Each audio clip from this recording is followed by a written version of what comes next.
ఈరోజు తెలంగాణ రాష్ట్ర ముఖ్యమంత్రి వర్యులు ఆదివాసీ ఆత్మబంధువు అభివృద్ధి కోరుకునేటువంటి గొప్ప మహనీయులు మరి ఈరోజు ఆదివాసులను దాదాపుగా రాయ్ సెంటర్ పెద్దలందరినీ కూడా పిలిపించి 2 గంటల పాటు మరి వాళ్ళ సమస్యల పరిష్కారం కొరకు ఆ ప్రాంత అభివృద్ధి కొరకు ఆ ప్రాంత వాసుల అభివృద్ధి కొరకు ఆదిలాబాదు జిల్లా ప్రాంత అభివృద్ధి జరగాలనేటువంటి ఒక గొప్ప లక్ష్యంతో ఉన్నటువంటి మహనీయులు మరి అదేవిధంగా ఈరోజు 2 గంటల టైం ఇచ్చి మరి వాళ్ళ సమస్యల పరిష్కారం కొరకు తప్పకుండా మేము ఎల్లవేళలా ఉంటామనేసి తెలియజేయడం అనేది చాలా సంతోషంగా ఉంది.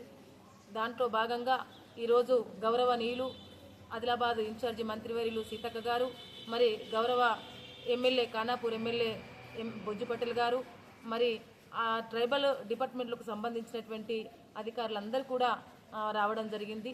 అక్కడి నీటి సమస్య కావచ్చు, రోడ్ల సమస్య కావచ్చు, ఆ ప్రాంతాల్లో ఉన్నట్టు ప్రజల సమస్యలు కావచ్చు తెలుసుకొని వెంటనే పరిష్కారం కొరకు కూడా ఆలోచించడం అనేది కూడా జరిగింది.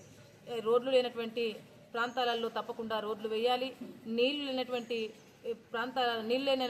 గూడాలలో తప్పకుండా నీటి సౌకర్యాన్ని కల్పించాలి, కరెంటు లేనటువంటి గూడాలలో తప్పకుండా కరెంటు సౌకర్యాన్ని కూడా కల్పించాలనేసి తప్పకుండా త్వరలోనే కల్పిస్తామనేసి కూడా హామీ ఇవ్వడం అనేది జరిగింది.